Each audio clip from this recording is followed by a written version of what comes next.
Assalamualaikum warahmatullahi wabarakatuh. Alhamdulillah, hari ini tamu istimewa saya yang datang. Ini orang luar biasa juga. Mas Ihsan. Nama lengkapnya Ihsan Iskandar. Ihsan Iskandar. Iskandar itu marga atau Itu nama dari kakek. Oh, nama dari kakek ya. Jadi saya biasa manggil tamu di sini tuh pakai Mas. Oh, Mas. Jadi saya manggilnya Mas Iskandar ya. Biar lebih sopannya kan. Oh iya. Berarti saya manggil Mas Mas Rahim boleh. Kenapa pengen aku?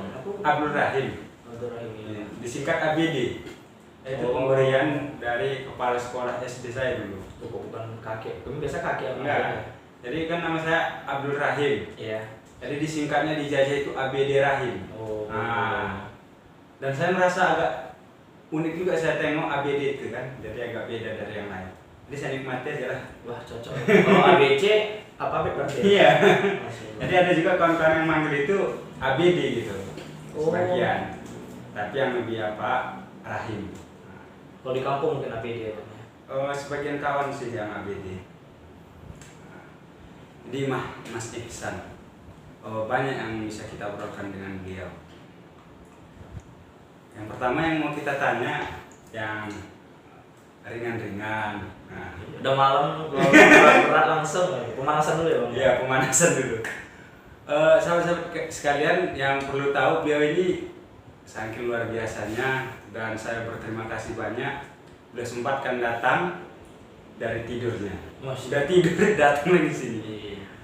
Masya Allah. Demi ini kan dakwah ya, Bang. Iya. Seri. Ya. Ini Ihsan tamatan dari mana? Kuliah. Kuliah. Kalau kamu ngambil dari atas dulu, baru kita ke bawah biar agak enak. Biar nggak ngayun kali ya kan? Iya. Kalau kali Bang. Iya. Kalau kuliah, Bang, itu kuliah di Universitas Darussalam Gontor atau singkat Unida Gontor. Itu di mana? Di Jawa? Itu di Jawa Timur, di kota Ponorogo. Oh, basicnya pesantren ya? Iya, itu jadi kalau bahasanya itu kampus pesantren. Jadi namanya pun muridnya itu bukan mahasiswa namanya, tapi mahasantri. Oh, saya baru tahu tuh. Saya baru tahu kalau ada ternyata. Maksudnya panggilannya itu mahasantri kan? Ya biasanya kan semua pesantren juga banyak yang ada universitasnya, tapi sebutannya tetap mahasiswa kan? Ini unik pula ya? Iya. Mahasantri. Iya. Soalnya memang kalau tempat kami itu bukan salah satunya sih kampus pesantren, tapi kalau yang Unida Gontor itu sistemnya itu semua ngikutin sistem pesantren. Contohnya kayak tinggal di asrama 24 jam. Lalu dan juga dalam pembelajarannya seperti kayak ada hafal Quran, ada juga harus lulus ujian bahasa Arab sekian, bahasa Inggris sekian. Ya tipikal pesantren, disitulah kampusnya itu. Kira-kira itu kan kalau kita keadaannya terkurung tuh, apalagi dalam posisi yang kita sudah dalam tanda kutip sudah mulai dewasa gitu. Kira-kira kebebasannya terasa agak terkungkung atau nyaman dengan posisi itu? Kalau aku pribadi, Bang, itu agak kaget lah. Kaget. Soalnya hidup 24 jam, bangun itu yang ditatap duluan itu bukan dinding kosong kamar, tetapi muka orang di samping kita, laki-laki. Soalnya satu kamar itu ada sampai 12, 8, dan 4. Berapa luas lah kamarnya kira-kira? Kalau untuk segini, untuk 4 orang. Segini, kira-kira 3 kali 4 lah ya? 3 kali 4 untuk 4 orang. 4 orang, berarti satu orang cuma 3 meter. Iya. Pas-pasan untuk tidur itu. Iya. Sama lemari satu ya. Sama lemari satu. Itu kan udah dimakan lemarinya gede. Iya. Itu jadi kalau bisa dihilangkan pun itu 5 kali 4 lah. Makanya itu makan banyak. Jadi agak kaget gitu. Oh, kaget lah, Bang. Maksudnya ya pesantren kan nggak ada cewek, yang seumuran kita nggak ada sama sekali, sama kayak sisa pesantren. Berarti nggak kenal cewek tadi ya? Waduh. Sempat tahu nggak bentuk perempuan itu kayak mana? Sempat lupa, Bang. sempat lupa. Lupa ya? Sempat lupa. Jadi kapan ingatnya lagi? Ini menarik nih. Ingatnya itu Bang, adalah ketika keluar kampus. Tapi tetap keluar kampus ada aturan-aturannya, seperti tidak boleh lebih dari jam 10. Jadi memang kampus Unida Gontor ini untuk menjaga amanah dari orang tua biar anaknya enggak macam-macam lah. Memang sih kalau memang awalnya berat, nggak melihat perempuan, juga pergi pun dibatasin, tapi lama-kelamaan mungkin situ letak berkahnya itu, kayak ya udahlah nggak usah bodoh lah, nggak ngeliat cewek nggak apa, soalnya kalau awak pribadi gue kuliah Gontor ya belajar. Ya, dan juga alhamdulillahnya dosennya ada juga yang perempuan, dan lebih alhamdulillah lagi, alhamdulillah Cantik pula. Walaupun mohon maaf dikata namanya manusia Bang ya. Iya. Walaupun maaf dikata misalnya udah punya pasangan, tetapi bukan kayak rasa cinta yang berbahaya, tapi kayak rasa kagum kepada dosen perempuan itu. Ada getaran gitu. Ada getaran, jadi kita seperti berlomba-lomba, malulah kalau tampil jelek depan dia gitu. Harus sebelum berangkat sisir rapi. Iya. Pakai pakaian yang sudah disetrika. Iya. Masya Allah. Iya. Kayak nyari gebetan itu, bukan nyari ilmu jadinya. Itu Bang, apa ya, emas betul Bang itu, di seperti tikus yang terjebak di ladang kosong, gandumnya sedikit Bang. Ini kan di ladang gandum Bang. Ya kejar-kejar tikus itu Bang. Angker kali. Iya. Digerogotin itu semuanya. Wah iya Bang. Jadi cuma saat itu dosen perempuan situ. Oh enggak Bang, banyak. Tapi yang berliannya itu ya. Tapi yang berlian ya beberapa juga, tapi kan tiap jurusan ada Berlian. space ya berlian. Wah. Masya Allah. Jadi dua yang buat kaget itu. Yang pertama pas bangun nengok laki-laki. Iya. Yang kedua Itu tadi, ini kok jeruk semua ya.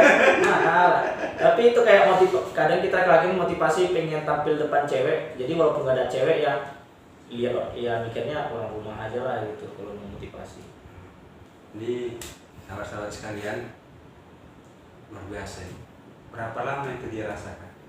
Biar keluar apa? Maksudnya kan jadwal keluar kampus itu berapa lama? Apakah sekali sepekan bisa keluar, sekali sebulan, atau sekali setahun? Oh, itu sebenarnya tiap hari Bang bisa Bang. Oh, tiap hari bisa. Tiap hari bisa, tetapi dibatasin pulang itu jangan melebihi jam 10 malam. Dan juga memang nggak ada secara tertulis peraturan nggak boleh sering keluar atau tiap hari apa. Tetapi misalnya sering keluar itu takutnya karena ada sesuatu di luar gitu yang mengikat. Karena dia sering keluar kan gitu logikanya Bang. Makanya misalnya sering keluar itu mungkin agak di stop gitu. Dan Nanti jajan sembarangan jadi luar ya kan? kalau kalau soal makanan Bang itu kita kan ada dapur Bang, dapur umum. Iya. Dimasak oleh para embok-embok. Mbok. Embok ya. Itu makanannya tetap Senin sampai ke Senin lagi itu tetap rasanya nggak berubah, enak, tapi kalau enak berulang-ulang kan kadang kita bosan Bang.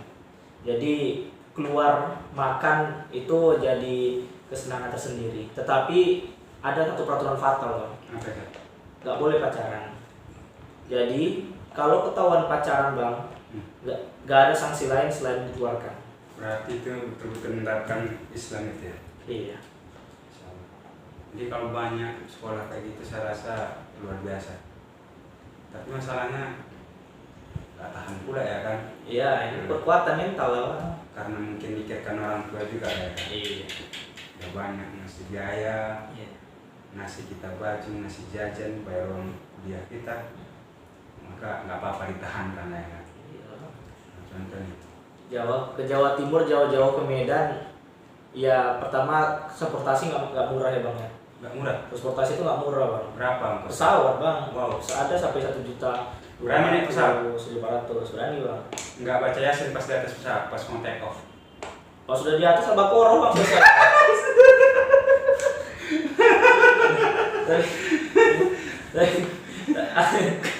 Itulah mungkin apa ya, ada ketakutan sendiri betul tuh Bang. Tapi ya Makin meningkat rupanya gimana itu pas naik pesawat itu ya? wah kalau nggak meningkat lah bang. Itu kanan kalaupun misalnya cewek cantik lah misalnya bule pun misalnya itu nggak kepikir lagi tuh bang. Awalnya naik lah sahwatnya kan. Oh enggak bang, pengen turun. Aku pikir pun laki-laki di samping itu ya kan. Pas turun baru perempuan rupanya. Kira pirang-pirang jenggot rupanya rambut panjang. Waduh. Saya soalnya masih belum pernah. Belum pernah ya bang. Nanti insya Allah nanti bang. Atau abang nanti diundang pembicara kan? Amin.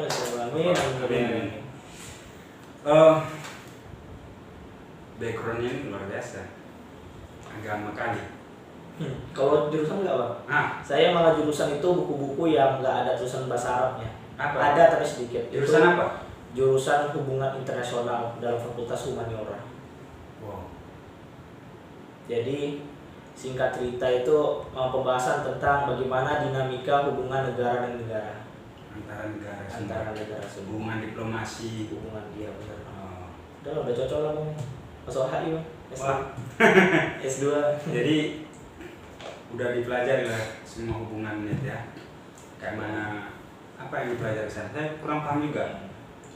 Jadi kalau di semester awal itu sama kayak jurusan lain itu pemahaman tentang HI itu apa, hubungan internasional. Sama kayak bang bilang, gak jauh-jauh dengan apa itu diplomasi, bagaimana berdiplomasi, lalu bagaimana membaca hubungan negara, contohnya bagaimana Indonesia dengan Malaysia, Indonesia dengan Cina, lalu ada isu-isu internasional bang kayak kebakaran. Nanti contohnya kayak kemarin ada kebakaran di Riau yang itu asapnya sampai ke Malaysia, kita lihat itu bagaimana hubungan Indonesia Malaysia dampak dari kebakaran itu, apakah semakin baik, semakin buruk. Lalu ada belajar tentang keterpentingan lah bang. Oke. Ini agak menarik. Karena jurusan Ihsan ini LHI ya? Enggak, HI aja. HI, hubungan internasional. Ada satu pertanyaan yang muncul nih. Apa tuh? Kira-kira diplomasi itu yang paling menentukan apa? Berhasilnya suatu diplomasi antar negara. Wah, ini luar biasa nih.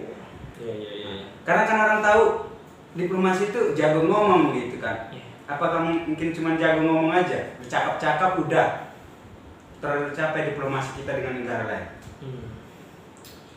Sebenarnya dalam diplomasi itu bang, karena diplomasi itu diwakilkan oleh seorang lah, kan diwakilkan pasti ya. Duta lah sama kita ya kan? Iya sama kita, biasa diplomat atau duta. Nah, yang terpenting sini mungkin ada dua hal bang. Pertama dari skill dari individunya, kedua bagaimana power negara yang dibawanya.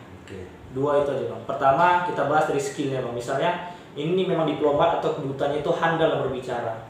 Jadi kalau sedikit berkisah bang, ada di kisah Yunani itu di mana bangsa Sparta dan bangsa dari Athena itu mereka mau berperang. Athena nih bang, tidak bagus, maksudnya tidak begitu handal dalam militernya, badannya tidak setegap Sparta. Sparta tuh handal, tetapi ketika diplomasi mereka berjumpa, bisa dari Athena itu membuat tunduk Sparta untuk menjadi bawahannya.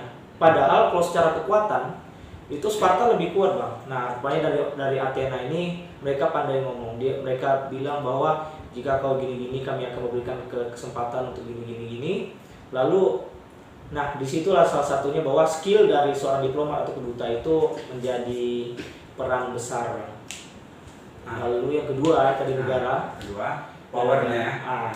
Misalnya bang, kalau Indonesia ingin membuat kerjasama terkait kelapa sawit dengan Malaysia, nah itu akan nggak begitu berjalan baik karena di Malaysia juga punya kelapa sawit. Kita nggak punya power bakat. Kalau kita menjual, aku punya kelapa sawit lo kan gitu. Misalnya Malaysia punya kelapa sawit lo mau kerja sama, pasti abang jawab, aku juga punya kok. Nggak dapat. Tapi misalnya aku lo jual ke India bang, abang India abang punya kelapa sawit. Waalaikumsalam.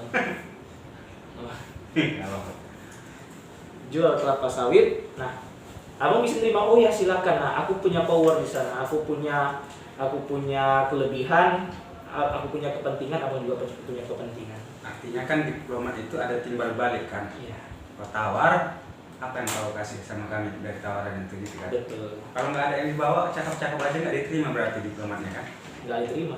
Pada akhirnya kan sama kayak Athena sama Sparta itu kan? Benar. Karena ada yang dibawa Athena itu kan walaupun tentaranya nggak jago kan? Iya. Jadi gitu, kayak Indonesia kan gitu, tawarkan sumber daya. Yakin nggak kayak gitu? Kita tenaga militernya nggak ada, misal di bawah nuklir nggak ada, senjata nggak ada, semua nggak ada. Yang terakhir yang ditawarkan apa? Digadaikan. Ya itu kan. Betul. Sumber dayanya terakhir dikeluarkan. Betul. Ini udah Nah. abang S1HI loh. Enggak, karena kan cara logika gitu. Iya betul. Nah, orang kan karena kalau secara retorika kan pandai denawat. Tapi karena memang ada juga kan sesuatu yang ditawarkan yang diinginkan orang lain kan, yang nggak ada pada negara itu. Benar. Kita nggak punya militer, tapi punya sumber daya. Benar. Terakhir nggak bisa nekan dari militer, ditawarkan sumber dayanya. Iya. Terakhir dicaplok lah. Iya. Nah, Betul. jadi beruntung sekali nih malam ini sama beliau. Banyak negara ya, udah politik kan. Oke, itu hanya selingan. Saya sebenarnya baru tahu beliau ini ternyata HI internasional. Iya, kadang juga aku bang apa ya, kayak setelah tamat gitu, aku pribadi ya bang, ini mungkin bukan hal baik ya. Terserah penonton mau baik atau buruk, saya nganggap kayak selalu nilai orang itu dari isinya. Jangan kayak kata jangan nilai buku dari sampulnya ya. Kita nilai dari harganya, dari kata pengantar, dan terisi lalu isinya semua. Saya pribadi itu kalau habis tamat S1 itu kayak nggak ada sarjana gitu, nggak peduli gitu. Apa ya pasti tanya udah S1 apa udah sarjana ya? Oh iya aku kuliah ya udah 4 tahun gitu. Jadi kalau nama itu kayak seperti gelar kalau saya pribadi bang ya ESOS ataupun nanti apa segala macam itu pada akhirnya ya mungkin jadi selingan bahwa pernah kuliah tetapi ilmunya itu bagaimana sebenarnya, apakah masih di bawah. Artinya nggak ditulis pun gelar itu di nama nggak apa-apa. Misal Ihsan Iskandar SHI. SHI kan? ESOS. Kalau di ESOS. kalau misalnya di UGM itu SHI, tapi kalau di Unida Gontor itu masih ESOS. Oh, ESOS ya. ESOS. Saya pikir SHI Sarjana Hubungan Internasional. Iya, itu ada. Soalnya SHI itu Sarjana Hukum Islam ya kan? Iya. Awal ditanya ya kan, ya kok abang sarjana apa? SHI. Ini bang aku mau nikah bang, tapi pasangan aku luar agama, aku lagi. Apa hukumnya? Hah? Aku ngerti hukum itu. Iya. Aku hukum. Iya, aku jawab. Jadi bang, negara Cina dan negara Indonesia itu yang dijawab jadinya. Aduh, itulah. Kemudian teman-teman sekalian, di samping itu, beliau ada yang luar biasa lagi. Luar biasa terus. Saya lihat pribadi beliau ini kagum. Yang pertama, aktif di remaja ya. Iya. Pembina remaja ya. Iya. Sabar berarti artinya. Masya Allah. Kayak mana ngadapi remaja itu kira-kira? Yang lagi abu-abu nyum gitu ya. Ya. Kalau mungkin cerita lihat pengalaman ya bang. Iya. Dulu pas udah kelas 3, udah tamat UN, itu kan ada waktu senjang yang lama itu untuk bisa daftar S1. Nah, Libur lah. libur gitu. Nah, di situ memang awal ini orang rumahan bang. Kalau dibilang kayak gadis lah. Gadis. Iya di kamar aja. Tinggal panjangkan rambut aja. Wah udah bang, dilamar aku. Ya udah. Nah, Ingat-ingatnya udah apa? Udah berkeluarga? belum lah bang. Oh, belum ya. Aku pas tadi dengar lamar lamaran itu, aku pikir entah udah dilamar betul ya kan? Mau antaran ya kan? Buka pintu apa nih mak? Antar untuk kampusan, aduh. Dilamar pula bukan yang lamar ya kan? Iya, aduh. Nah, jadi pas waktu libur itu, Ya udah, bosan juga di rumah, cuma main laptop dan main-main PS. Nah, keluarlah ke Masjid Abidin yang masih bentuknya lama, itu masih di belakang, masih kecil. Nah, pas kali di malam itu ada acara namanya Isra Mi'raj atau Maulid Nabi kalau saya agak lupa. Nah, disitulah juga diundang untuk jadi MC. juga di sana juga ada remaja-remaja perempuan yang juga diundang sama bapaknya. Nah, disitulah udah selesai acara. Malam itu juga ngobrol lah sama para perempuan-perempuan itu, remaja-remaja perempuan itu. Mau ditarik buat ya remaja masjid. Nah, buat lambat laun berjalan bagus, buat Isra Mi'raj kami buat berjalan lancar. Dan tapi habis itu saya tinggalkan, itu anggota udah sampai 15 sampai 20 itu. Wah. Ya, saya tinggal, saya amanahkan wakil saya untuk jadi ketua. Tapi kalau menjawab pertanyaan abang, gimana cara mengajar remaja masjid ya bang ya, buah bunyi yang unyu-unyu ya bang? Nah, kira-kira tertekan nggak waktu itu? Ada rasa bosan nggak? Enggak bang, kalau saya pribadi orang itu suka dengar cerita orang bang. Abang cerita tentang apa aja aku dengerin bang. Apapun itu, abang kalau minta pendapat aku atau nggak minta menjudge aku cuma dengarkan aja kata abang. Artinya tipikal pendengar yang baik. Ya, saya lebih ini tipikal pendengar yang baik. Saya bukan pengomong yang baik, bukan. Tapi itu bang, jadi remaja itu suka diperhatikan, sama kayak anak-anak itu. Suka diperhatikan, makanya sampai kita ke rumah-rumah ngedor, ayo dong kumpul gitu. Saya ke rumah cewek ngedor. Rumah cewek pula, jangan karena rumah cewek makanya digedor. Bisa jadi, jadi semangat kan? Iya. Udah aja. Ke rumah cowok juga. Kalau ke rumah cowok bawa bunga saya. Bawa bunga. Iya. Ini bahaya juga nih. Sekarang lagi musim. Oh, kan musim lagi lah. Ikut semalam nggak yang di Bali? Ikut semalam yang di Bali. Itulah mau ke sana, diadang udah lah, lupa bawa KTP, nggak bisa masuk lah. Enggak ya, lo nggak kayak gitu ya. Nanti salah sangka pula bener. Aduh. Kacau pula ya kan. Iya. Tapi ya itulah. Apa? Mereka suka diperhatikan, Bang. Harus jemput bola. Bang. Ya. Hal yang paling berkesan lah dari selama aktif di remaja itu. Ada yang berkesan. Yang paling berkesan kira-kira betul-betul nggak terlupakan gitu momennya itu. Ya. Ada atau enggak? Semua berkesan bang. Enggak, semua kan spesial. Ada dia yang paling kan misalnya. Iya. Kalau sesuatu itu kita geluti kan pasti dia berkesan, pasti berkesan. Tapi ada satu momen itu yang memang itu lebih dari yang lain. Ada nggak? Ada satu itu ketika buat Isra Mi'raj itu di bawah kita beli tenda, kita sewa, kita buat panggungnya rame dijalankan dan itu terbilang sukses. Nah, ketika mulai acara dan saya sambutan sebagai ketua panitia, saya berdiri. Nah, ada tetangga saya itu pelongo-pelongo melihat saya itu. Dia duduk di depan pas. Dia ngeliat saya ngomong. Ini tetangga saya namanya Bang Indro. Nah, namanya Indro, saya panggil Bang Indro. Nah, beliau lah yang paling tahu aku gimana. Makanya aku bilang tadi di awal kayak gadis. Pas saya udah selesai kasih kata sambutan, duduk dekatin dia langsung apa ya, wajah orang terkejut nggak percaya gitu. Gitu terus bilang, "Kenapa Bang?" "San, nggak percaya Bang gini. Mimpi nih ya." Karena taunya anak pingitan ya. Iya, anak pingitan ya bahasanya. Iya, anak pingitan. Iya. Dia macam bunga desa ini lah, bisa mungkin dianggapnya kan. Iya, aduh. Itulah Bang. Tapi itu semua dilaluin itu senang Bang, gak capek Bang. Soalnya awak tuh Bang punya mimpi Bang satu itu. Cita. Nah, ini yang mantap nih, benar. Cita-cita saya itu saya nggak ada kayak ingin menjadi presiden, ingin menjadi dokter, nggak ada. Paling tidak saya mati itu. Mau mati sekarang jangan. Bentar, selesai vlog ini baru. Nanti saya meninggal. Paling tidak ketika saya meninggal itu orang-orang itu nggak mengucapkan alhamdulillah. Jadi kayak alhamdulillah bisa mati gitu. Astagfirullahaladzim. Iya, itu pertama. Yang kedua, mau jadi pemulung lah nanti, paling tidak berguna untuk masyarakat. Karena hidup saya memang saya abdikan untuk masyarakat semua.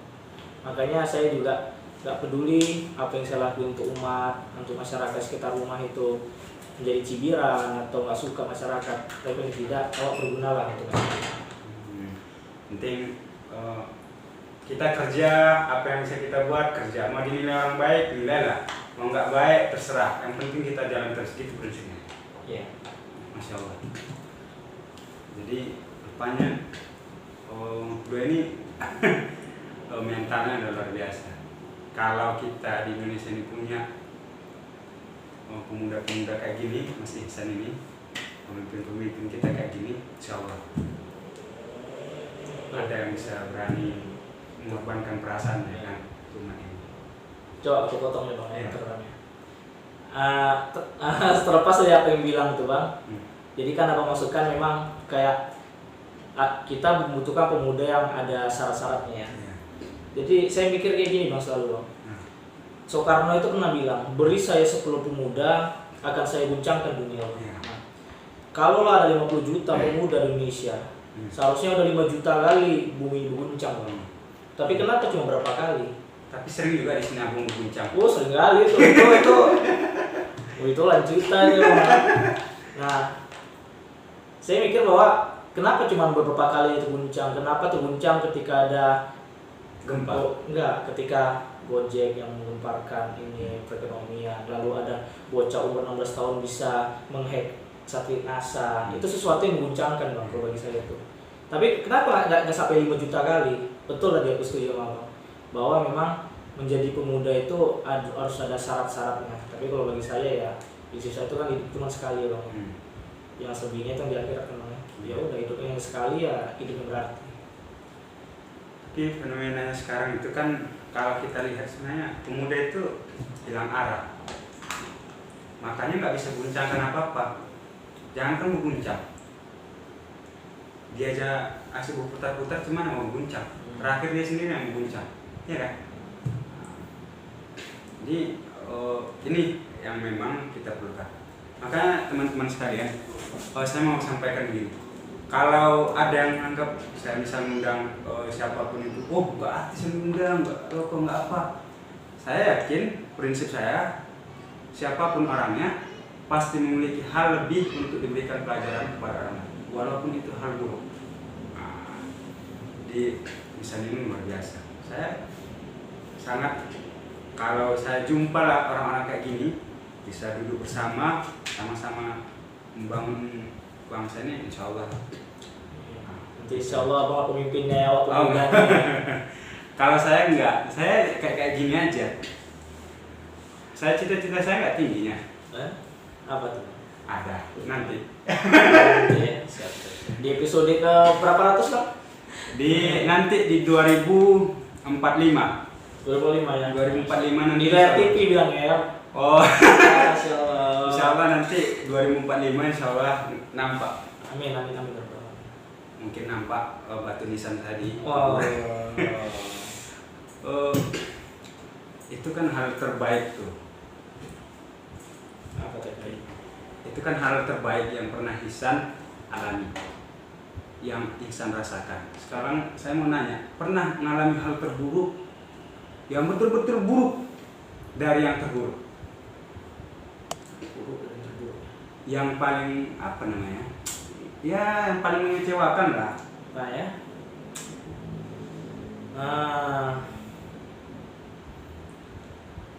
Kalau aku bang pribadi itu orangnya melankolis itu.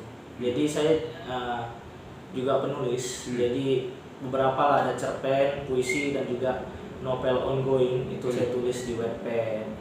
Saya tulis juga di Facebook di salah satu laman yang beranggotakan penulis juga membaca juga. Nah, saya kadang kalau nulis tentang cerita sedih nangis sendiri bang. Nangis sendiri. Makanya kadang saya juga ada channel saya yang mungkin teman-teman bisa lihat, namanya Pentears. Itu artinya itu air mata pena. Air mata pena. Jadi kadang saya nulis kayak saya nangis. Jadi saya orang melankolis sekali. Terkait tadi bang, apa pengalaman yang paling buruk itu adalah ini mungkin ketika apa ya? Nggak buruk lah, entah menyedihkan gitu. Menyedihkan ya. Soal menyedihkan sih kayak dulu ketika mama sakit itu ibu saya sakit, sedih lah rasanya ketika di rumah sakit itu selama 40 hari dan juga sempat koma. Itu apa ya, saya rasakan, mungkin teman-teman yang lain mungkin lebih lah, tapi apa yang saya rasakan ini ketika orang tua mama sakit selama 40 hari dan juga pernah koma, itu serasa dunia itu apa ya, langit itu runtuh itu. Iya, aku bukan bilang bahwa orang yang sangat menghormati ibunya, banyak kesalahan, banyak masih kurang lah rasanya rasa cinta kepada ibu. Tapi ketika ibu dalam kondisi seperti itu dan rasanya masih kurang lah apa yang awak lakukan itu, dan bingung melakukan apa, cuma bisa berharap doa kepada Allah sama juga memberi semangat kepada dokter dan juga kepada ibu.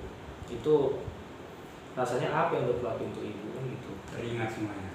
Ingat semuanya. Jadi mungkin apapun yang kita kasih pas dalam kondisi itu rasa masih kurang ya kan. Iya. Kalau kata, janganlah pergi dulu, aku masih Iya. belum betul-betul berbakti nih gitu. Betul.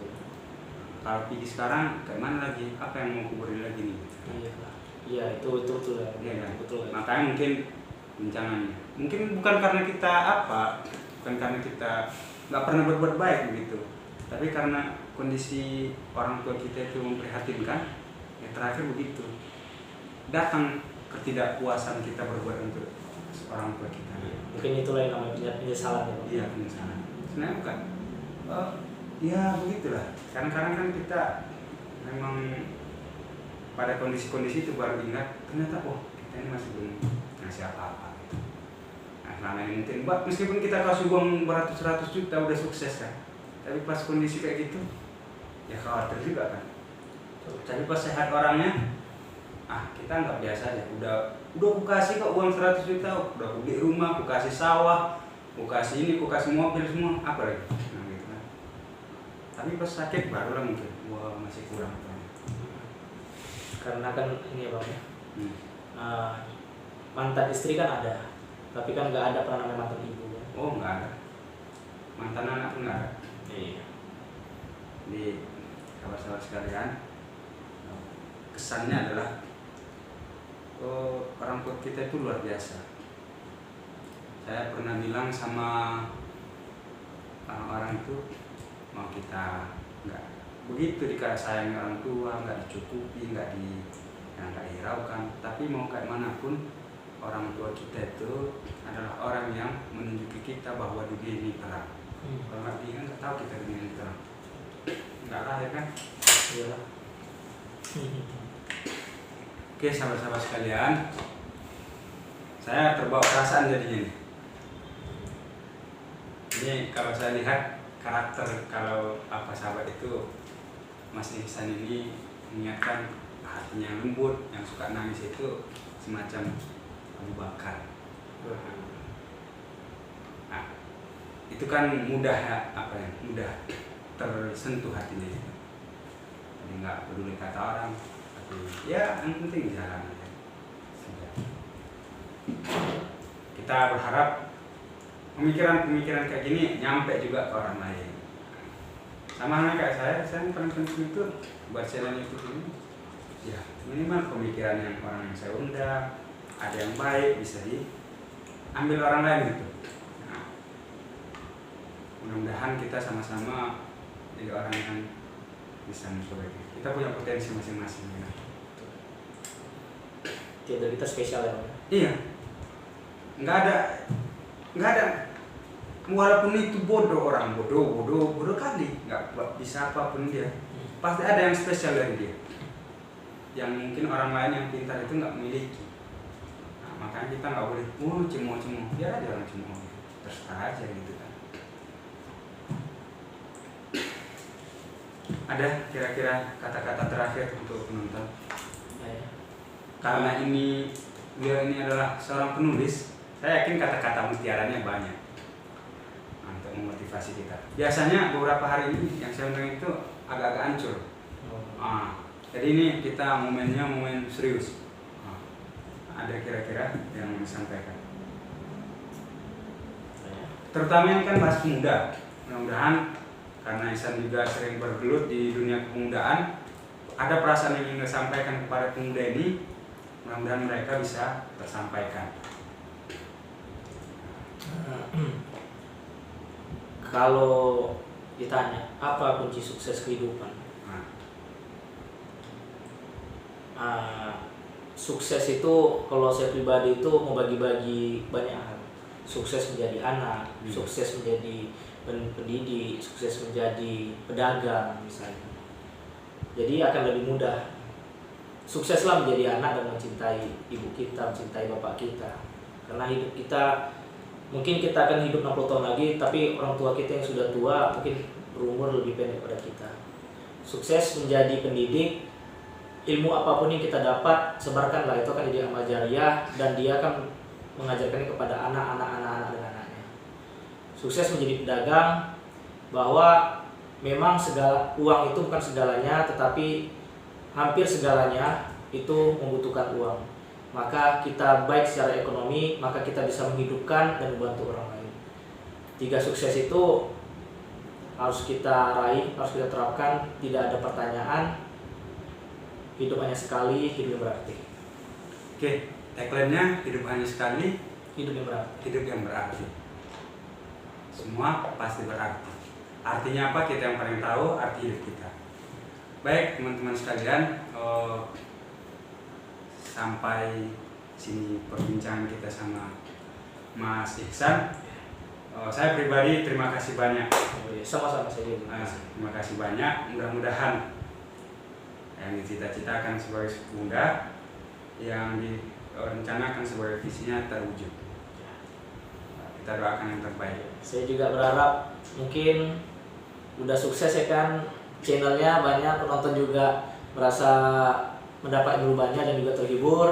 Mungkin bisa cerita tentang marketing kita juga bisa bicara tentang ekonomi. Saya juga kebetulan marketing manager di Kopi Masjid, jadi kita bisa sharing-sharing ilmu gitu bang. Jadi itulah harapan saya nanti. Insya Allah. Next kita akan bahas dengan Mas Ihsan tentang manajemen marketing pemasaran. Ya. Saya nggak paham-paham kan pemasaran. Yang penting saya kerjaannya tukang makan. Nah, pemasaran. Kan kita punya spesifikasi kan.